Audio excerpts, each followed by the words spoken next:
Terrienne. Bienvenue dans votre talk du samedi. Je suis très heureux de vous retrouver pour cette saison 6. J'espère que vous avez passé une bonne semaine. Moi, non. J'ai découvert que je gagnais pas assez d'argent pour payer plus d'impôts. Ce soir, en P1, nous accueillerons Jean-Luc Mélenchon.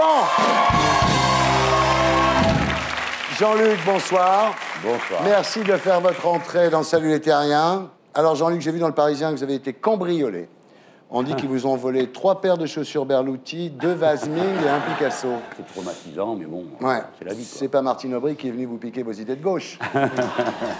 Voilà, elle va avoir du mal, je crois que l'habit est trop grand. Ouais. Alors, beaucoup d'antiquités ont disparu dans ce cambriolage, notamment toutes vos idées sur la lutte des classes. Non, elles sont là. Jean-Luc, vous serez notre invité de P1. En P2, nous accueillerons Henri Guénaud. Henri Guénaud, conseiller spécial de Nicolas Sarkozy, qui nous expliquera pourquoi le gouvernement a décidé de taxer le Coca, le Fanta et l'Orangina pour sauver la France. Remarquez, c'est plus facile que de taxer les flux financiers. Hein. C'est clair. Voilà. Alors, toujours en P2, nous accueillerons Rost, fondateur de l'association Banlieue Active. Vous connaissez Jean-Luc? Alors, c'est un mec qui est partisan du dialogue. Il préfère ça à brûler des voitures. En même temps, c'est moins défoulant. Alors, Rost nous parlera aussi de la réédition de son dernier album, Poésie d'un résistant. Voilà. Enfin, en P3, après le zapping et Guillon, nous accueillerons notre invité du samedi 20h. Ce soir, Evelyne Delagrange, employée de Sodi Médical, une société prospère qui ne paye pas ses employés depuis 3 mois. Voilà, l'émission s'appelle Salut les Terriens et le groupe Les Gréments de Fortune. Voilà, alors Jean-Luc Mélenchon, vous êtes donc officiellement le candidat du Front de gauche aux élections présidentielles. Vous représentez donc votre parti, le parti de gauche, et le Parti communiste français. Jean-Luc, si ça se trouve, dans un an, vous êtes président de la République? Oui. Ouais.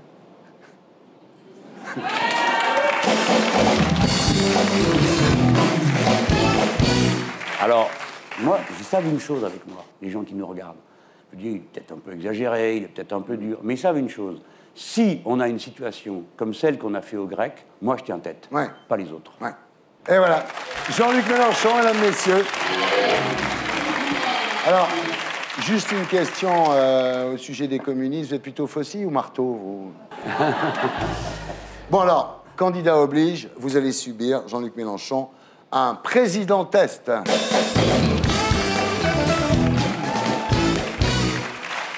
Alors, bravo, donc vous venez d'être élu président de la République. Pour fêter votre élection, Jean-Luc, vous choisissez le Fouquet's ou vous privatisez le McDo des Halles? Ah, peut-être que la première journée, on pourrait commencer par nationaliser 1 ou 2 banques, on leur prendrait tous leurs locaux vides et on les donnerait aux braves gens. Et allez, hop. À 100 mètres de l'Élysée, il y avait des locaux magnifiques. Magnifique, oui, qui a été squatté d'ailleurs. Absolument, de manière un peu... Ouais. C'était un peu symbolique, hein, pour montrer que... Avenue Matignon, absolument. Oui, c'est insupportable de voir tous ces locaux vides. Alors, des fois, on se dit, mais comment ça se fait? Pourquoi ils font ça? Et on m'a appris la chose suivante. Quand une institution, quelle qu'elle soit, une banque, un fonds de pension, a du patrimoine, eh bien, figurez-vous qu'ils ont une meilleure note pour emprunter quand c'est des locaux vides. Parce que comme ça, ils peuvent le vendre plus vite.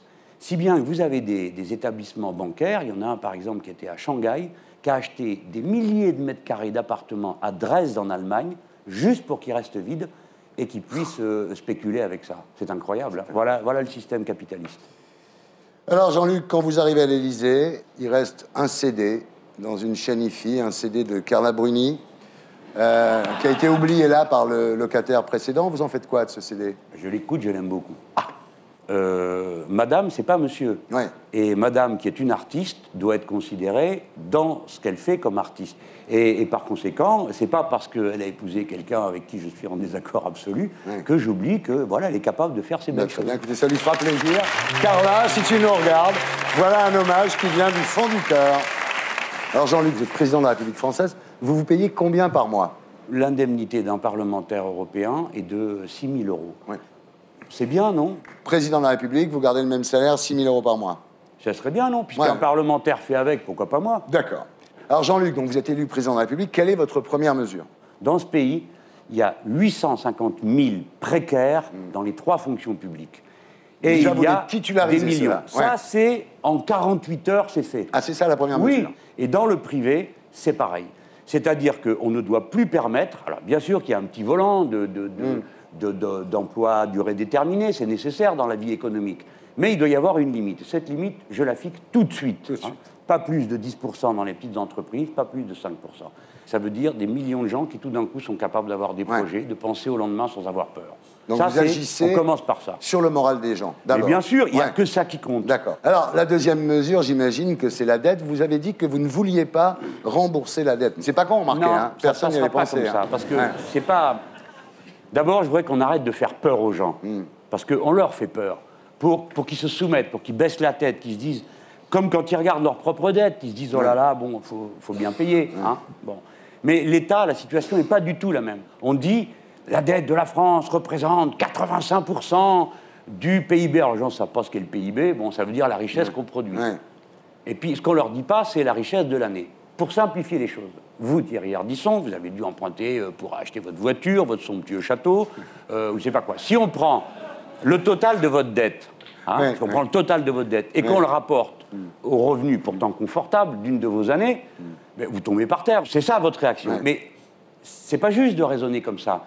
La dette de la France, 1640 milliards, elle est étalée en moyenne sur des titres de dette de 7 ans et 31 jours. Donc, il faut comparer le total de la dette au total de ce qu'on va produire.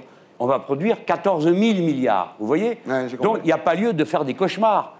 1640 milliards rapportés à 14 000 milliards, ça veut dire que vous avez 12% d'endettement. Mais on rêve d'avoir 12%. Quand je pense qu'on s'est fait du souci. On est con quand même. Non, on n'est pas con. On est bien dressé. Si on taxe les revenus du capital, vous m'entendez, hein, je ne vais pas vous prendre votre maison tout de suite. Non, mais je sais bien que vous finirez par me la piquer, ma tôle. Les revenus du capital, si on les taxe comme ceux du travail, aujourd'hui, les revenus du capital, ils payent 18%. Les revenus du travail, en moyenne, tous les prélèvements réunis, 40%. Si on les taxe de la même manière... Alors on est riche. 100 milliards, ça rapporte, Ardisson, le double du service de la dette. Puis honnêtement, mais franchement, quand vous y réfléchissez, l'argent qui vient en travaillant, parce qu'on travaille, c'est déjà assez dur, on va un peu augmenter les salaires aussi quand même, non? Cet argent-là, il est traité d'une manière, et celui qui est rapporté sans rien faire, quand même, il peut au moins être taxé autant que celui qui vient gagner à l'assurance. C'est clair? C'est très très clair. Merci. Non, franchement, c'est d'accord. C'est clair. Vous bloquez les hauts salaires. Hein. Personne ne doit pouvoir gagner en haut de la hiérarchie des salaires plus de 20 fois de celui qui est en bas de la hiérarchie des salaires. D'accord. De 1 à 20.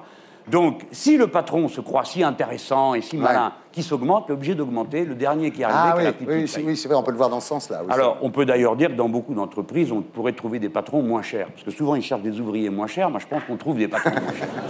Vous augmentez aussi les impôts des plus riches, c'est-à-dire que c'est 100% de prélèvement à partir de 30 000 € par mois. Oui. Ils ne sont pas vraiment indispensables, les riches. Il faudrait quand même se rappeler. Je l'adore. Tandis que les autres, si, ils sont indispensables. Par exemple, l'émission qu'elle a, on ne la fait pas s'il n'y a pas quelqu'un pour s'occuper de la lumière, un autre du chauffage, de ci et de là. On ne fait rien de tout ça.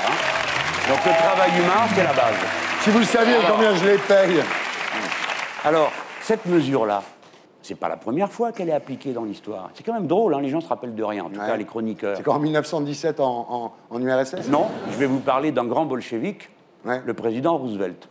Parce que sous Roosevelt, la dernière tranche de l'impôt, c'était 90% aux États-Unis d'Amérique, et ce n'était pas un régime communiste. En France, en 1981, la dernière tranche était 65%.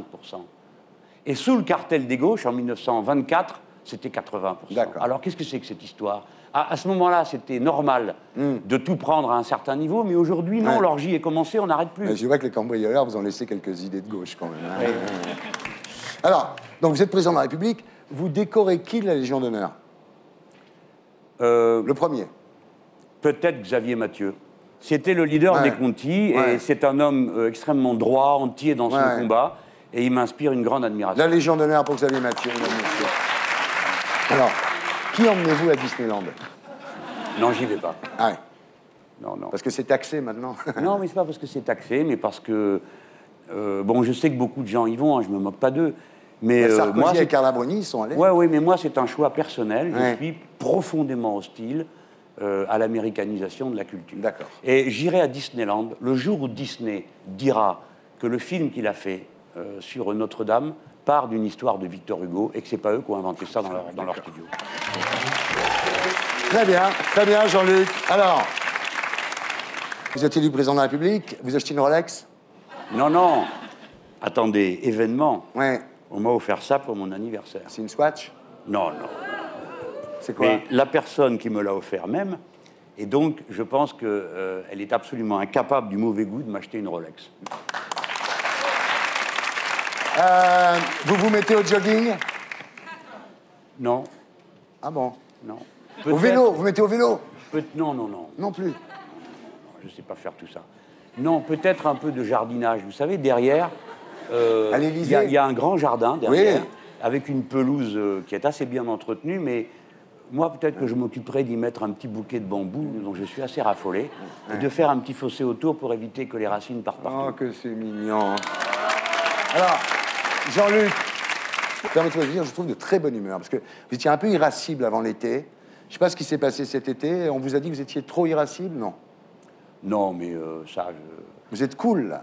j'ai mon caractère, je ne me laisse pas faire. Ouais. Et des fois, il m'arrive d'être un peu cassant, mais comme beaucoup de gens, sauf que la différence, c'est que quand sur 15 heures de travail, ça vous arrive aussi à vous, racontez pas d'histoire, quand vous avez un petit topic là sur votre voiture, parce que vous êtes mal garé, hein, si à ce moment-là, il y a une caméra qui vous filme en gros plan, vous allez voir, Thierry, vous ne le ressortez pas. Hein. On dira, oh là là. Non, c'est vrai, vous qu'est-ce étiez un qu'il petit dit peu irascible avec les journalistes hein, il y a un moment. Bah, quelques-uns, oui, qui ont une attitude, comment dire, qui est très pénible à supporter. Quand vous avez une équipe qui vous harcèle 3-4 heures durant avec la même question, vous finissez par craquer, c'est ce qu'ils veulent.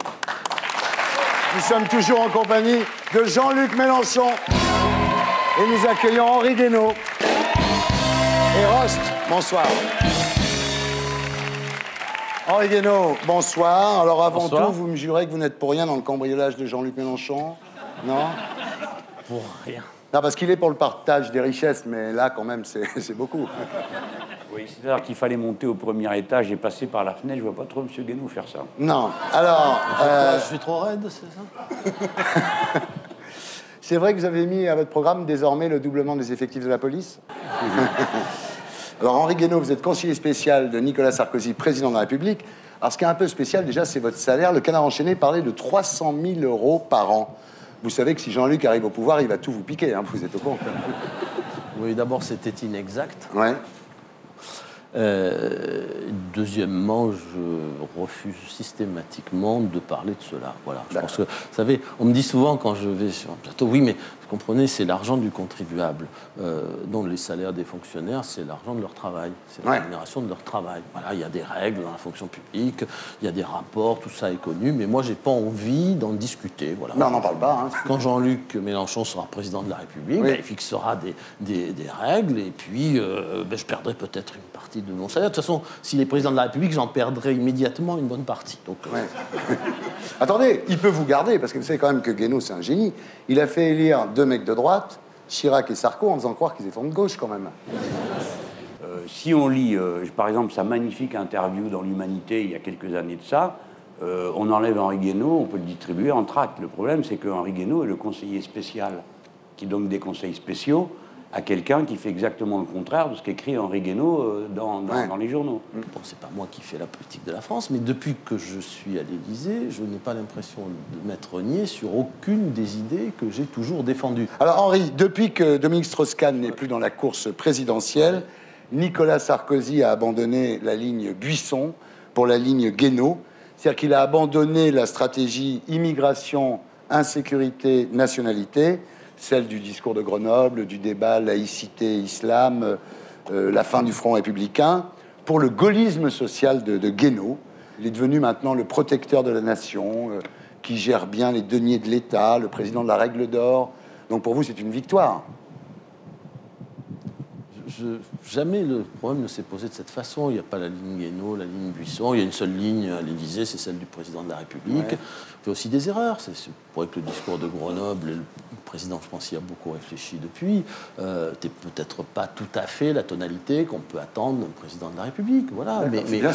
Mais c'était à un moment donné. Vous vous rendez compte de ce que vous venez de dire, hein. Oui, mais le président l'a dit lui-même. Donc je n'ai pas trop, mais oui, moi ça m'a pas fait plaisir de me faire. En ce moment, il est plus Guénaud que Buisson. Voilà. Il est moins collé au Front National. Non, mais c'est une infamie. Il n'a jamais été collé au Front National. Alors, on me dit, ah oui, mais il va récupérer les électeurs. Les électeurs, chacun récupère tous les électeurs qu'il peut récupérer, mais il n'y a pas eu de course à l'échalote avec le Front National. La campagne de 2007 a été quand même exécrable sur ce point. Moi, je ne faisais aucune différence entre les discours, certains discours de M. Sarkozy et les discours que Le Pen avait quelques années auparavant. C'est un échec, parce qu'on constate aujourd'hui qu'il y a un réel échec sur la question de la sécurité. Vous voyez à Marseille, avec l'explosion justement de la délinquance et des agressions sur les personnes, on voit bien ce qui se passe. Donc, il ne peut absolument pas re-rentrer sur ce terrain-là parce qu'il est perdant d'office. Henri Guénaud, quand on vous dit Nicolas Sarkozy, c'est le président des riches, vous dites c'est une légende urbaine. Oui. C'est-à-dire qu'à force de répéter la même chose, ça finit par s'installer comme... Mais franchement, on va avoir du mal, à part un fameux bouclier fiscal, à trouver beaucoup de justification. Je vais vous en donner une. Allez, par exemple, quand il taxe les revenus supérieurs à 500 000 euros à 3%, ça rapporte 200 millions d'euros. La réforme de l'ISF qui vient d'être faite, elle coûte 2 milliards d'euros à l'État. C'est pas vrai ce qui a coûté. Non. Elle était à 4, elle est à 2. Non. La réforme de l'ISF, au moment où elle a été faite, n'a rien coûté du tout. Elle a pris la situation telle qu'elle était, en incluant les effets du bouclier fiscal. C'est pas juste ce que vous avez dit, Thierry. Vous dites le président des riches, admettons. Mais moi, j'aimerais mieux qu'on dise c'est le président qui fait des pauvres. Parce que c'est le record absolu depuis qu'il est au pouvoir, 160 000 de plus par an. Ouais. Voilà, c'est pas la faute à la crise, ça 8 millions. Ah bah la crise, c'est trop facile. Non, si ça avait été mieux, on aurait dit c'est grâce à lui. Il fallait faire face à la crise. Et au lieu d'y faire face en se disant, c'est une idée qu'il a, économique, c'est pas qu'une idée, on ne peut pas lui faire un reproche de morale. Il pense que si ceux qui ont beaucoup, alors ils vont faire profiter les autres. C'est la mentalité d'Ancien Régime. Hein. C'est pour faire vivre les perruquiers, il faut qu'il y ait des nobles.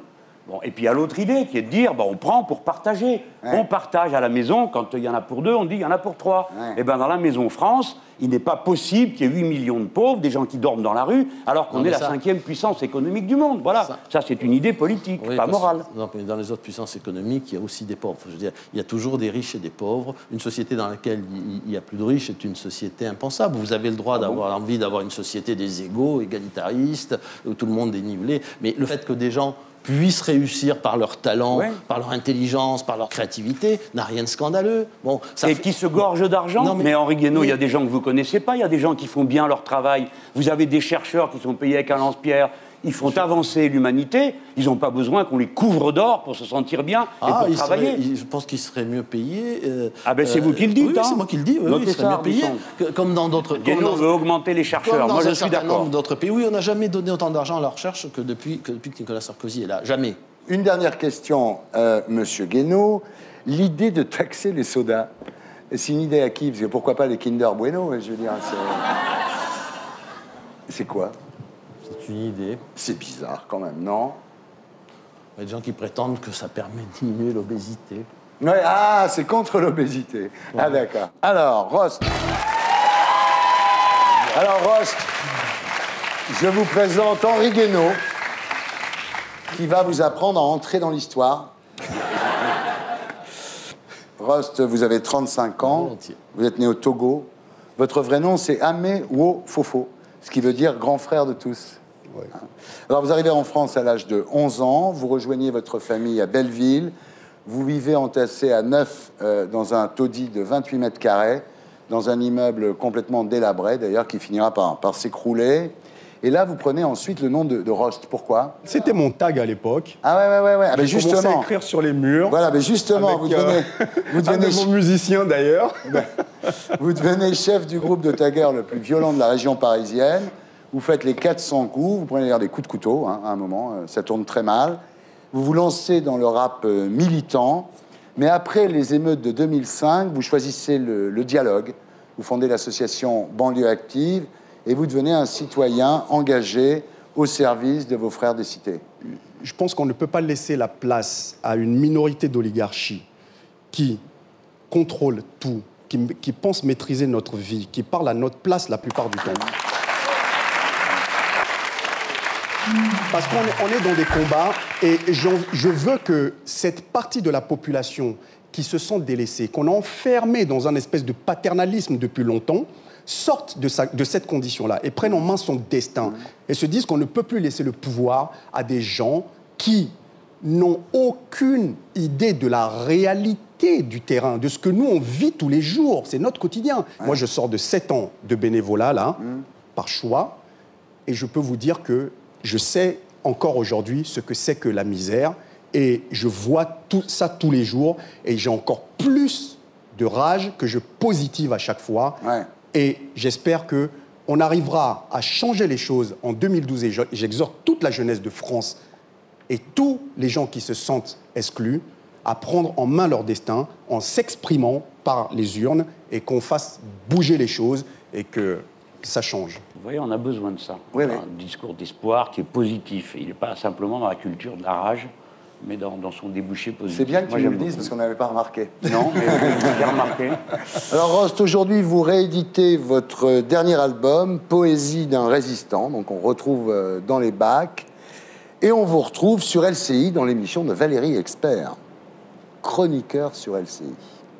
Est-ce que vous aviez des choses à dire ou c'était juste pour approcher les bombasses qui présentent les journaux télévisés sur la chaîne? Peut-être les deux. Peut-être les deux, d'accord. Non, mais tous les endroits où on peut avoir la possibilité justement d'exprimer des choses et de débattre intelligemment avec des gens, je pense qu'il faut s'emparer de tous ces espaces-là. Passy à la Starac, Doc Gynéco à l'UMP, vous à LCI. Ça vous a fait réfléchir sur les dangers du cannabis, Rost?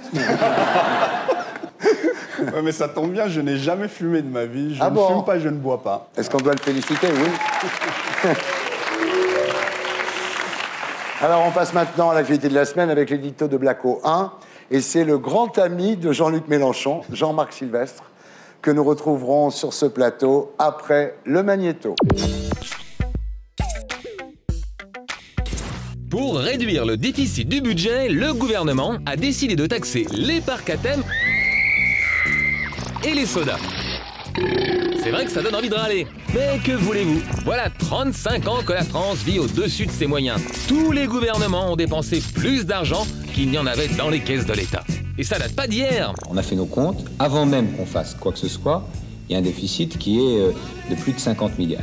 Donc il faut mettre les pendules à l'heure. Opération vérité. Alors évidemment, à force de dépenser plus que ce qu'on gagne et d'emprunter pour combler les découverts, ben c'est fatal, la France a fini par sombrer dans la spirale du surendettement. Ouais, j'ai pris un crédit, puis après j'ai dû reprendre un crédit pour pouvoir payer mes crédits, quoi.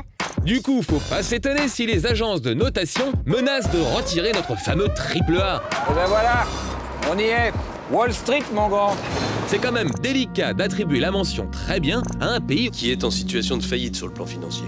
35 ans de budget en déficit, ça ne vaut pas un AAA, mais un bonnet d'âne. Mais quand un cancre récolte une mauvaise note, il prétend volontiers que c'est la faute du professeur. Pas pleurer comme ça, demain ou dans un mois, tu n'y penseras plus. Si un jour on perd notre AAA, on dira que les agences n'ont aucune légitimité pour nous juger. Nous allons moraliser les agences de notation. La seule légitimité en démocratie, c'est celle du peuple. Pour être légitime, faut être élu. Mais le problème, c'est que pour être élu, rien de tel que les belles promesses. Je me battrai pour le pouvoir d'achat. Après tout, si les promesses coûtent cher, peu importe. On empruntera un peu plus pour les financer. Résultat, depuis maintenant 35 ans, la génération du baby-boom a maintenu son train de vie en vivant à crédit. Je pense que c'est ta génération qui va payer ma retraite. Alors, est-ce que c'est vraiment la faute des agences de notation si leurs enfants vont devoir se serrer la ceinture? Vu le déclin démographique, si j'étais toi, je mettrais un peu d'argent de côté. Voilà, c'était l'édito de Blacko, mise en image de Julien Grave. Voilà. Jean-Marc Sylvestre, bonsoir. Donc on vous retrouve sur iTélé tous les dimanches dans les Clés de l'Écho. Et vous publiez le 14 septembre, Petite leçon d'économie pour ceux qui s'interrogent sur les promesses qu'on leur fait chez Flammarion. Bienvenue sur le plateau de cette émission. Alors, Jean-Marc, je me suis toujours demandé, vous êtes de la famille du commandant Sylvestre de la World Company, non? Non, pour l'instant, non. Pour l'instant, c'est son non, père. Pour l'instant, non. Alors, Mélenchon voulait vous virer de TF1. Il vous accusait de faire la propagande de la bourse. Vous n'êtes plus sur TF1. Maintenant, c'est sur iTélé que vous faites la propagande de la bourse. Oui, je sais, mais enfin, il a dit tellement de choses. Hein. Ah oui, d'accord. Comment ça se passe sur iTélé, cousin? Très bien. On fait d'ailleurs une explication et un décodage de l'actualité économique tous les soirs. Bah oui, tous les soirs. Je vous regarde. Alors, Jean-Luc, la dette, est-ce que accuser les agences de notation, c'est pas accuser le thermomètre de la fièvre du malade? Moi, je n'accepte pas ce système d'agences de notation. Ils ont déjà fait des ravages terribles dans l'histoire. Mais c'est pas ça le sujet. Ça me fait de la peine de vous dire ça, mais votre film tout à l'heure, c'est de la propagande. Tu vois, c'est plus vous qui faites de la propagande, maintenant c'est moi. Ouais. Non, pas vous. Non, attendez, c'est pas la faute des agences de notation si on a vécu pendant 40 ans au-dessus de nos moyens. Mais ce n'est pas vrai. Si les Grecs ont truqué leur compte public, c'est pas la faute des agences de notation. Ce n'est pas comme ça qu'il faut poser le problème. Qu'est-ce que ça veut dire vivre au-dessus de ses moyens? C'est dépenser plus que ce qu'on gagne. Ce n'est pas vrai que les pays ont vécu au-dessus de leurs moyens. Ce n'est pas vrai. On a vécu en ne prenant pas la part qu'il fallait de la richesse pour couvrir ce dont on avait besoin. Depuis 50 ans, on a développé l'éducation nationale, on a développé le système de soins, on a fait des choses importantes et belles avec cet argent. Maintenant, ce qu'il faut dire, c'est que le capitalisme, comme il est, lui, a inventé un système d'expansion par le crédit qui est devenu absolument inouï. Et on comprime les salaires aux gens et on leur dit, c'est pas grave, vous pouvez emprunter. On reçoit tous les jours des papiers qui nous disent, je vous propose de ne plus payer d'impôts, acheter du cellier. Et à côté de ça, on vous dit, vous avez besoin d'un prêt pour boucler votre budget, il est là, 18%, que font les gens? S'ils choisissent d'emprunter, ils ne peuvent pas faire autrement. Donc il y a une hypocrisie à dire aux gens, on vous a serré le kiki pendant des années, et c'est de votre faute si ça va mal. C'est ce qu'on dit aux Grecs. Et regardez comme c'est injuste, je vais finir là-dessus. À l'instant, vous venez de me dire, Thierry Ardisson, que les Grecs avaient truqué leur compte. Ah, non, oui. pas les Grecs. Le gouvernement de droite grec. Avec l'aide de qui? Les Grecs, un banquier. Il y a des morts qui touchent des subventions. Écoutez-moi. Oui. Écoutez-moi. Avec l'aide d'un banquier qui était le correspondant pour toute l'Europe de la banque Goldman Sachs. Cet homme vient d'être nommé directeur de la Banque Centrale Européenne. C'est le même gars qui maintenant va faire la morale à tous les pays. Moi, je vous dis une chose. Si c'est moi qui ai en charge ce pays, ce type-là, il ne restera pas à sa place. Parce que la France n'acceptera pas qu'il y ait un banquier central qui soit un homme qui ait déjà contribué à truquer les comptes d'un autre pays et à mentir à tout le monde. Et voilà. Oui. Bah, écoutez... Vous le connaissez, ce gars-là, vous? Oui. C'est qui? Monsieur Draghi, oui. Gouverneur de la Banque centrale italienne, et il est appelé, voilà, c'est vrai, il est appelé à succéder à Monsieur Trichet à la fin de son mandat. Non, mais je suis assez d'accord avec la présentation et avec le diagnostic. C'est effectivement, et Jean-Luc Mélenchon a raison, pas une crise du tout de la dette publique, c'est une crise de la dette totale, c'est-à-dire de la dette privée et publique. Ouais. Voilà. Il y a des pays où c'est l'État qui s'est endetté pour soutenir les ménages, c'est le cas de la France. Il y a des pays où ce sont les ménages qui sont endettés à la place de l'État, c'est le cas de la Grande-Bretagne. Et il y a des pays où l'État et les ménages se sont endettés, c'est le cas des États-Unis. Voilà. Puis on pourrait faire la même chose en Espagne, etc. Maintenant, la crise de 2008 est arrivée, c'est la fin des illusions. C'est-à-dire que ce système, on voit que cette pyramide de dette, elle est intenable. En fait, on est dans un Madoff mondial. Voilà. C'est un peu du Madoff. Voilà, c'est un peu ça. Non, mais absolument. Vous savez, un grand chef d'entreprise français un jour m'a dit « Oh, le métier de banquier, au fond, c'est pas un métier pour gens très, très intelligents. Il s'agit de prêter à des gens qui peuvent rembourser. » Puis un jour, on a mis des gens très, très intelligents et ils ont dit « Mais enfin, pourquoi ne pas prêter à des gens qui ne peuvent pas rembourser ?» Voilà. Un peu plus nombreux. Voilà. Mais voilà.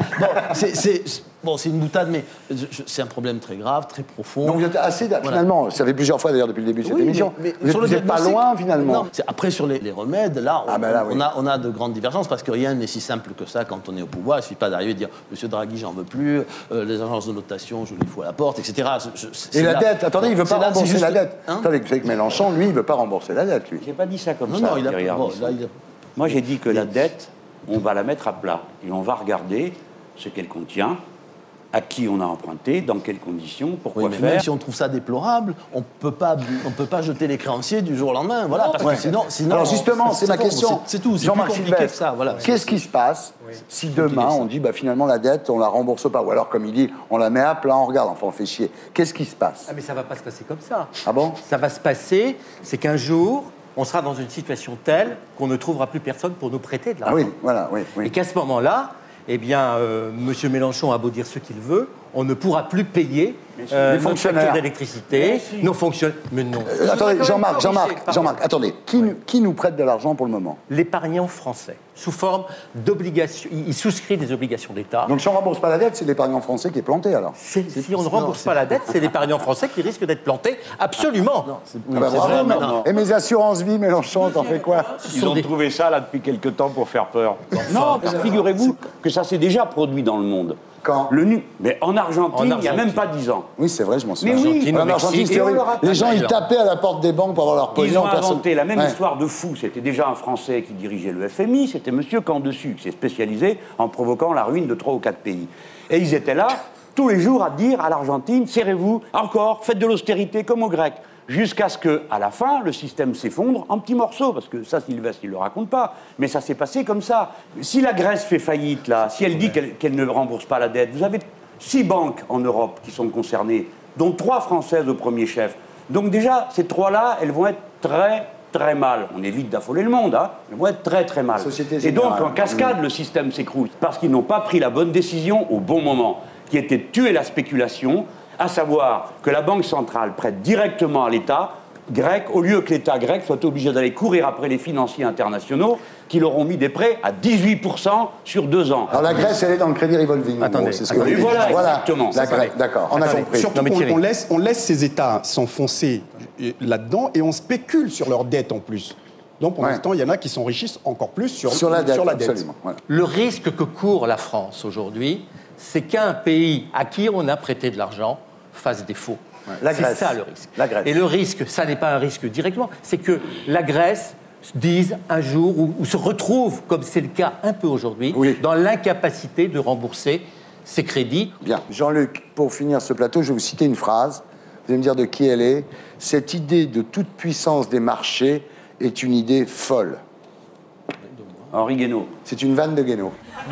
On continue à discuter de l'actualité de la semaine avec l'édito de Blacko 2. Même Martine Aubry est obligée de le reconnaître, la chute de Kadhafi, c'est la victoire de Sarkozy. Quel chef de guerre notre président, et puis quel panache! En 2007, à peine élu, il a d'ailleurs montré qu'il était de la trempe du grand Charles. La France sera du côté des opprimés du monde. C'est le message de la France, c'est l'identité de la France, c'est l'histoire de la France. Bah oui, le petit Nicolas, lui aussi, se fait une certaine idée de la France. Alors forcément, quand 6 mois plus tard, il déroule le tapis rouge à Kadhafi, on a du mal à suivre. En fait, c'est juste que ce bon vieux Mouammar est prêt à nous signer pour 10 milliards de contrats. Il a sa personnalité. Mais enfin, c'est un terroriste. Son tempérament. Et aussi un dictateur. C'est pas moi qui vais les juger. Ah bah forcément, pas étonnant qu'au début du printemps arabe en Tunisie, la France ait été tentée d'expédier des matraques à la police de Ben Ali.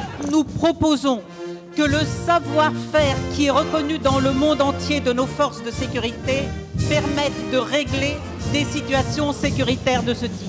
En revanche, quand Moubarak a été renversé en Égypte, on s'est dit que ça ne serait pas forcément un mauvais calcul de soutenir les opprimés. Et comme la Syrie, c'est un peu loin pour nos avions, ben c'était quand même plus pratique de voler au secours des Libyens.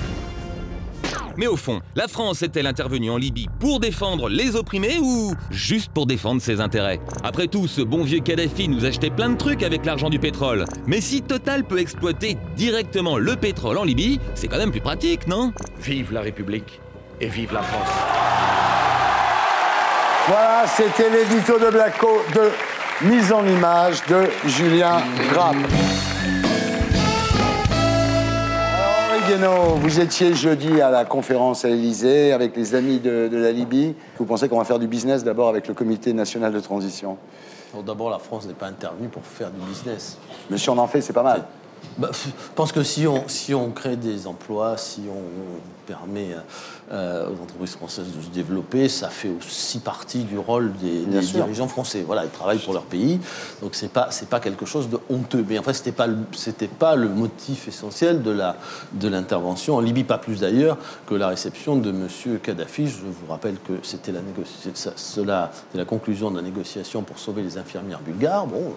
Il nous avait promis Kadhafi 10 milliards d'euros de business qui ne sont pas vraiment concrétisés. Permettez-moi juste de vous dire une chose, c'est que ce qui s'est passé en Libye, ce qui s'est passé en Côte d'Ivoire, je peux vous dire que ce sont des choses, bien évidemment, avec la passion qu'avait M. Sarkozy pour George Bush, ça ne m'étonne pas qu'on aille en guerre de toute façon à un moment donné. Mais ça, ce n'est rien d'autre que la recolonisation de l'Afrique pour des intérêts économiques français et occidentaux. Vous le savez très bien. Qu'auriez-vous dit et cette petite mafia... Que seriez-vous venu nous dire Que seriez-vous venu nous dire si on avait laissé M. Kadhafi massacrer les Libyens du monde. En France, il y a des manifestations. Quand il y a des manifestations contre le gouvernement qui est en place, est-ce qu'on envoie une armée étrangère pour aller les massacrer? Non. En Tunisie, quand la majorité du peuple s'est levée pour ses libertés, ils ont fait tomber le gouvernement. Il aurait fallu, si c'était la majorité du peuple libyen qui voulait cette liberté, ils auraient fait tomber le gouvernement qui était en place. Donc, vous savez très bien que... On est clair, vous regrettez l'intervention en Libye. Honnêtement, la France n'avait rien à faire à aller bousiller des gens là-bas. Il fallait laisser. Oui, c'est intéressant. Allez le dire aux Libyens. Mais allez le dire aux Libyens. Allez le dire aux Libyens. Les Tunisiens l'ont fait par eux-mêmes. Allez le dire aux Libyens. Ça s'appelle tout simplement de l'oppression. Bien sûr. Allez le dire aux Libyens. Des peuples pour rien. Allez le dire aux Libyens. Allez, prenez l'avion. C'est exactement ce qui s'est passé. Vous avez été bousillé des gens alors que pour des élections, on n'a jamais vu ça. On a parlé de recomptage des voix. Aux États-Unis, il y a eu la même chose. On a recompté les voix. Le gouvernement américain, il tirait pas avec des chars sur les... Ouattara pour mieux piller les richesses du continent. Bien sûr, et c'est ce qui se passe aujourd'hui. En Syrie, pourquoi ils font pas la même chose? Au Bahreïn, le Bahreïn qui aujourd'hui gère le pétrole libyen, qui permet aux Occidentaux aujourd'hui de gérer le pétrole libyen, au Bahreïn, il y a eu des manifestations, on a massacré des populations. C'est l'Arabie Saoudite qui est allée le faire, d'ailleurs. Justement, est-ce que la commission internationale, la communauté internationale a été faire une guerre là-bas pour stopper ça? Non. Bon, donc arrêtez. C'est toujours nous, les dindons de la farce, c'est toujours les pays africains. Et c'est d'ailleurs ceux qu'on traduit devant le TPI. Traduisez George Bush devant le TPI pour ce qu'il a fait en Irak, puisqu'il a menti pour dire qu'il y avait des armes de destruction massive en Irak et qu'on ne les a jamais trouvées. On a massacré des gens pour ça. Il faut qu'ils soient traduits devant le TPI. Et à partir de là, je reconsidérerai qu'il y a une vraie justice dans vos instances. De quelles instances? Moi, j'ai jamais prôné la guerre en Irak. Non, mais la France. Non, lui, il était plutôt le partisan de ne pas y aller. Et là, je vous le dis, comme je le pense, l'intervention de l'OTAN défigure la révolution libyenne. Et bien voilà, ça sera le mot de la fin. Merci beaucoup. Henri Guénaud, au revoir. Merci d'avoir été avec nous. Merci beaucoup. Nous sommes toujours en compagnie de Jean-Luc Mélenchon, Jean-Marc Sylvestre et Rost. Et nous accueillons notre invité du samedi 20h ce soir, Evelyne Delagrange. Bonsoir. Evelyne, vous êtes employée de Sodi Medical, une entreprise de matériel pour hôpitaux qui appartient à Lohmann et Rauscher, un groupe austro-allemand très prospère. Mais depuis le 1er mai, vous et les 50 autres employés de Sodi Medical ne touchez plus de salaire. Vous vivez de la charité publique. Nous verrons pourquoi à 20h. En attendant, j'accueille Stéphane Guillon.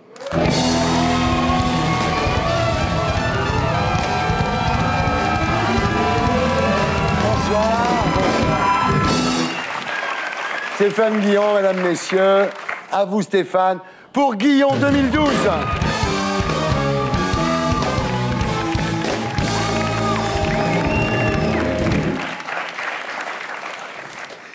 Déclaration de Brice Hortefeux, Nicolas Sarkozy est le champion du monde des droits de l'homme. C'est tout à fait exact.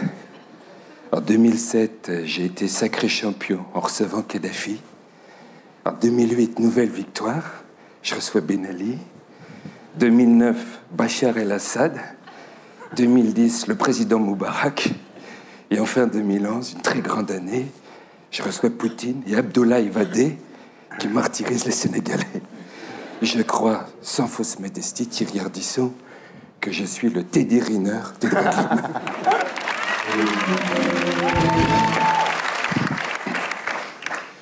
D'après une étude scientifique, le changement climatique affecte notre santé mentale. Et ben voilà, la maladie mentale de DSK évoquée par Michel Rocard, c'est à cause des changements climatiques. Nafissatou Diallo, c'est juste après le tsunami au Japon. L'hôtesse de l'air de Hong Kong, la contractuelle de San Francisco, l'infirmière de Shanghai, la dame pipi de Montréal, les majorettes de Tourcoing, l'équipe féminine de handball à Berlin, le cirque de Pékin, 2 ours femelles, une femme tronc, tout ça, c'est à cause de la couche d'ozone. C'est comme ça.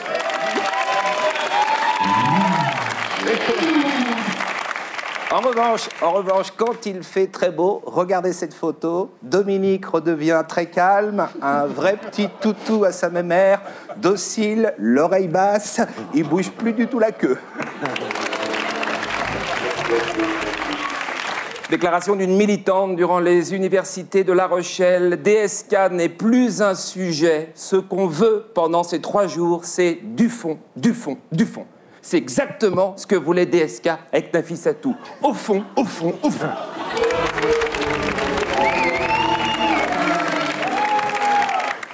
Oh, c'est la rentrée. Ouais. C'est DSK surtout. Qui arrive demain d'ailleurs, je suis impatient. D'après Frédéric Lefebvre, la montée du chômage en France est due à un taux de natalité trop élevé. C'est vrai, il y a trop de bébés. Nicolas Sarkozy, né le 28 janvier 55, Xavier Bertrand, 21 mars 65, Christine Lagarde, 1er janvier 56, tous ces bébés, ils seraient pas nés, il y aurait moins de chômage et on serait moins dans la merde. Le 6 septembre prochain, Jean-Michel Larquet, qui fait l'objet d'une plainte pour antisémitisme, va commenter le match France-Roumanie aux côtés de Thierry Roland, spécialiste lui aussi des dérapages verbaux. Une retransmission qui devrait tenir toutes ses promesses. Oh là là là là, Bogdan Stankou s'écroule dans la surface alors qu'il n'a pas été touché par le Français. Une attitude 100% roumaine, Thierry. N'oublions pas que ce sont des voleurs de poules. Ils ont le vice dans le sang. Et effectivement, Jean-Michel, souvenez-vous quand ils braquaient nos parcs-mètres à l'aide de tournevis. Absolument, ils sont aussi très agressifs. À chaque fois qu'on s'arrête à un feu rouge, ils nous salopent le pare-brise avec leurs éponges noires de crasse. Vous avez raison, Jean-Mimi. Et passez-moi l'expression, ça ne sent pas toujours la rose. Absolument, absolument, Thierry. Alors que Stankou est toujours à terre, l'arbitre siffle la fin du match. J'espère que les Français ont bien verrouillé leur vestiaire avant de gagner le terrain. Je serai eux, je me méfierai. Ici Boulogne, à vous Paris. Le jet privé de Bernard Tapie cloué au sol. Motif, l'homme d'affaires aurait refusé d'honorer une facture de 250 000 €. Est-ce que Christine Lagarde peut payer? Ah si, quand on commence à aider ses amis, on va jusqu'au bout. Ah, le côté je te file 285 millions d'euros et après démerde-toi, c'est dégueulasse, hein. Alors, en tout cas, j'ai quand même une bonne nouvelle parmi tous ces drames, hein, Thierry. La Libye, la montée du chômage, la pauvreté. Claire Chazal se sent plus légère et plus belle qu'à 20 ans. Ouais. C'est la couverture de match. Ça fait quand même super plaisir parce que combien de fois on a parlé de Claire? Vous vous souvenez, à 20 ans, on dit « Ah, elle est pas très bien ». Et là, ça y est, elle se sent bien, elle.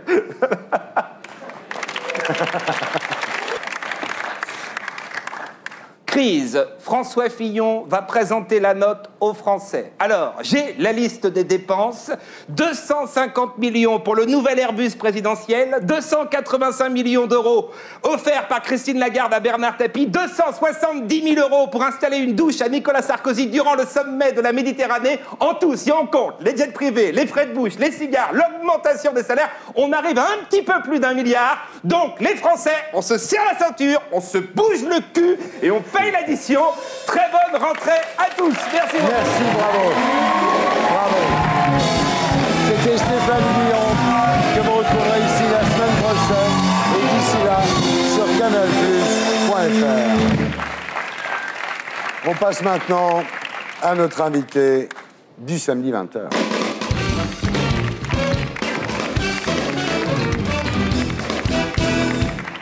Evelyne Delagrange, bonsoir. Vous êtes née le 14 février 1978 à Nantes, père bonnetier, mère au foyer, enfance ballottée au gré des opportunités de travail de votre père.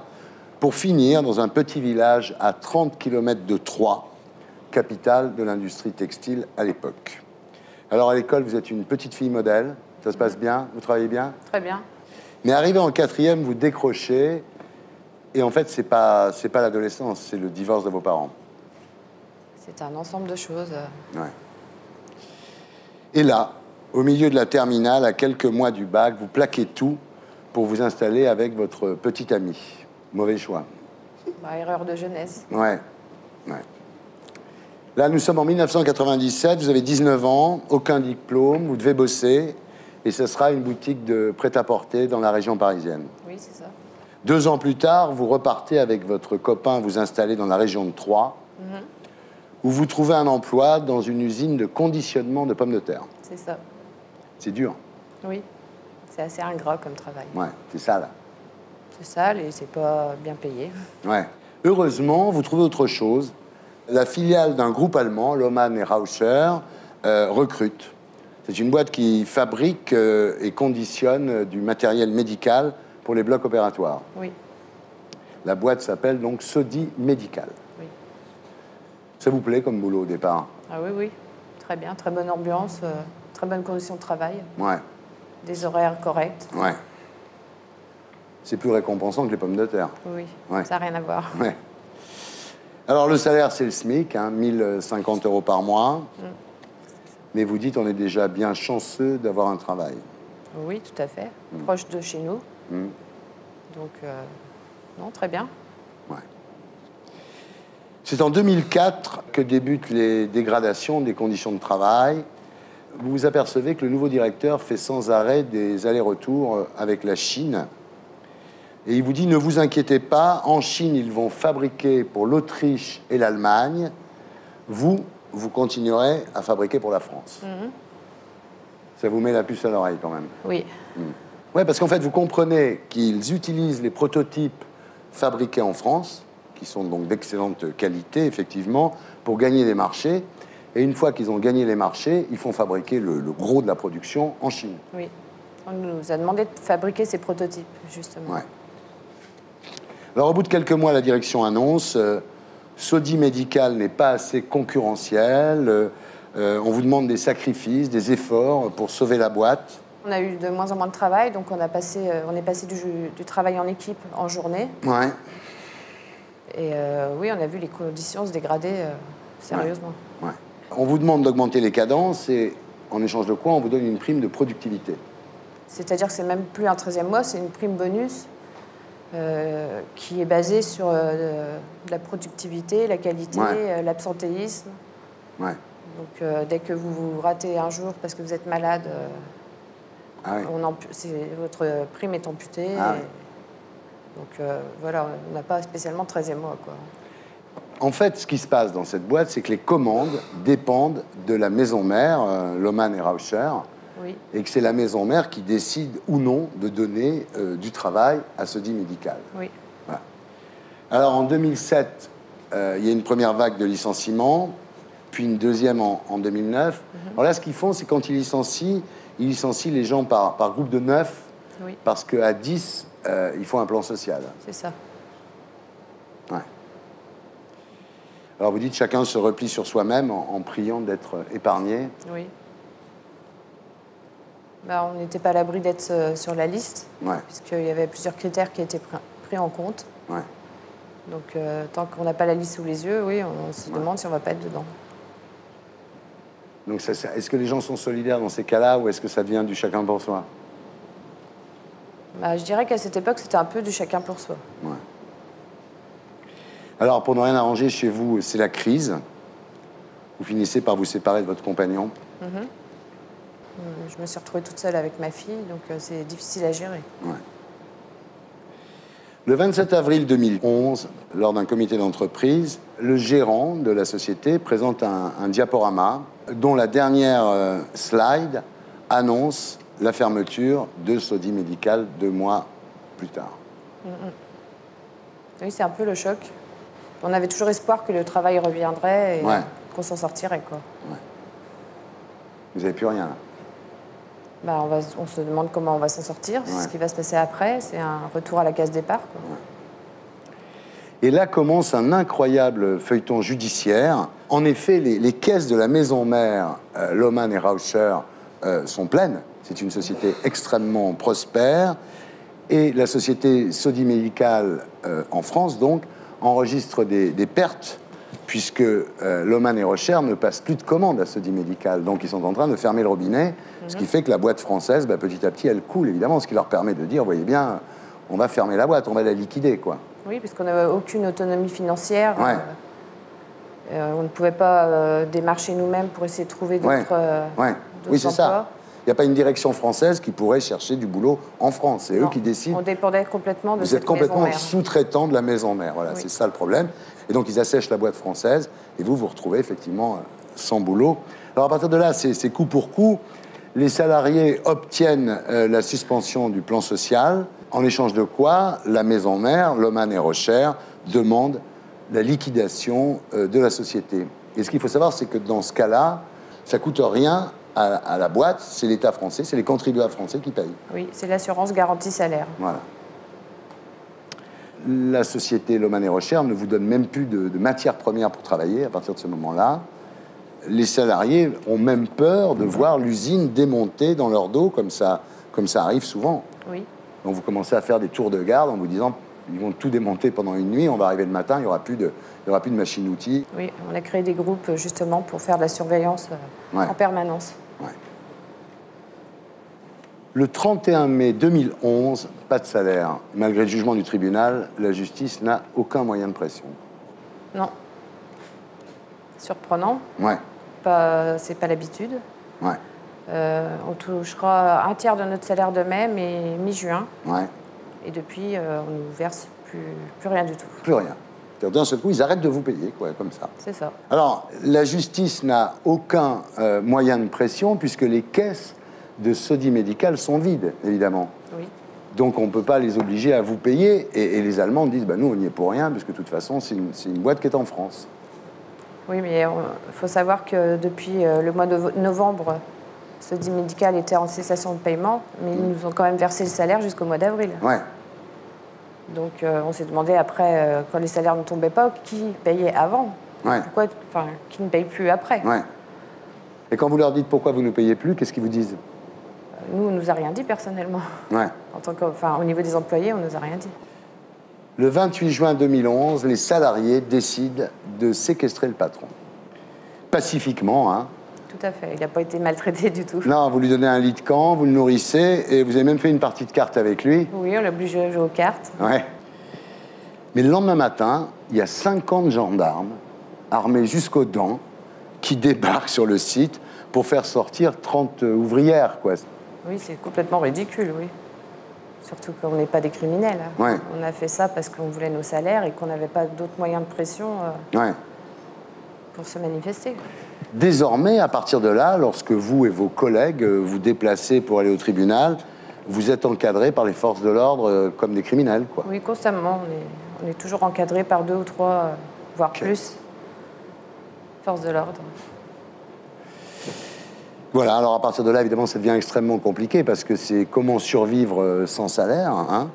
La situation devient infernale, vous réduisez les dépenses, quand vous allez au supermarché, vous faites très attention à ce que vous achetez les produits les moins chers, il faut trouver de l'argent. Voilà, vous demandez à tout le monde, en fait, est-ce que vous pouvez nous dépanner, quoi? Au départ, on vit quand même sur les économies qu'on a. Bien sûr. Après, c'est un peu difficile de réclamer, hein, parce que c'est humiliant comme situation. Bah oui. Mais bon, il y a eu beaucoup de solidarité au niveau de la population. C'est sûr que sans eux, on ne s'en serait peut-être pas sorti, quoi. Après, on tape au niveau de toutes les actions sociales qui existent pour essayer d'avoir le plus d'argent possible. Ouais. Et puis les banques, dans ces cas-là, vous font des crédits revolving à 20%. Donc vous dites, je vais mettre des années à rembourser cet argent, parce que c'est un taux d'usure, 20% quand même. Hein. Ah oui, c'est clair qu'il y aura un impact sur plusieurs années. Hein. Ouais. Tout le monde vous a aidé. Il y a même un type qui a traversé tout le département mobilette pour vous donner un paquet de biscottes. C'est énorme. Oui, c'était génial. Ouais. Dans ces cas-là, les gens sont formidables. Oui. Il y a eu beaucoup d'actions comme ça où on peut remercier les gens. Même l'abbé de la commune nous a donné une partie de sa quête. Ouais. Alors, votre fille, Sarah, souffre énormément de cette situation, évidemment, parce qu'elle se rend compte, il n'y a plus de bonbons, on ne mange plus les mêmes yaourts à la maison, enfin, c'est la crise, quoi. Oui, moins de sorties. Ouais. Elle réclame, je ne peux pas lui donner. Ouais. Comment expliquer à votre fille que votre patron refuse de vous payer? C'est difficile d'expliquer ça à un enfant. Bah, je lui dis avec des mots d'enfant. Hein. Il y a un méchant monsieur qui ne veut pas nous payer. Ouais. Quand elle le voit à la télé, d'ailleurs, elle dit c'est le méchant monsieur. Oui. Bah, s'il se reconnaîtra, le méchant monsieur.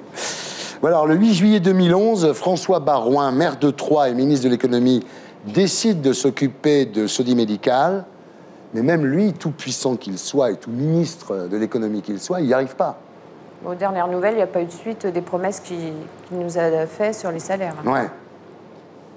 Ouais. On se sent vraiment abandonné, quoi. Ouais. Il n'y a personne autour qui nous soutient, quoi. Ouais. La seule bonne nouvelle, c'est mercredi dernier, le tribunal a reconnu que les employés de Sodi Médical étaient co-salariés de Lohmann et Rauscher, la maison mère. Donc, même si les caisses de Sodi Médical sont vides, c'est donc la maison mère qui doit payer. Le problème, c'est qu'entre la décision du tribunal et l'application, vous l'avez vu dans le passé, il se passe un temps infini. Bah, sur les 16 mois de procédure, on a gagné beaucoup de procès et à chaque fois, le lendemain, on nous annonce autre chose et on est content et le lendemain, tout disparaît, quoi. Et on passe notre temps à refaire des procédures pour s'en sortir. C'est le plus désespérant dans votre histoire, je trouve, c'est qu'en fait, on s'aperçoit que l'État, c'est-à-dire la justice française, les tribunaux prennent des décisions et qu'elles ne sont pas mises en application et que vous restez dans votre situation. Oui, c'est ça. Alors, ce qu'il faut dire aussi, c'est que nous, donc la rédaction de cette émission, on a tenté de joindre par courrier, par téléphone, la direction de Lohmann et Rauscher, et qu'à ce jour, c'est un peu comme vous, nous n'avons reçu aucune réponse, voilà. Mais on ne s'arrêtera pas là. On est prêt à continuer à se battre longtemps. Très bien. Vous avez raison. Merci en tous les cas de votre témoignage. On vous souhaite que le meilleur. Courage. Merci beaucoup. Ça va aller. Voilà, c'était Salut les Terriens, votre talk du samedi avec Jean-Luc Mélenchon, président du parti de gauche et candidat à l'élection présidentielle. Henri Guénaud, conseiller spécial du président Nicolas Sarkozy. Rost, dans l'album Poésie d'un résistant et de Retour dans les bacs, et qu'on retrouve chez Valérie Expert, sur LCI, Jean-Marc Sylvestre, tous les dimanches sur iTélé, dans les clés de l'écho, et tous les soirs, encore sur iTélé. Evelyne Delagrange, merci. Salut les Terriens.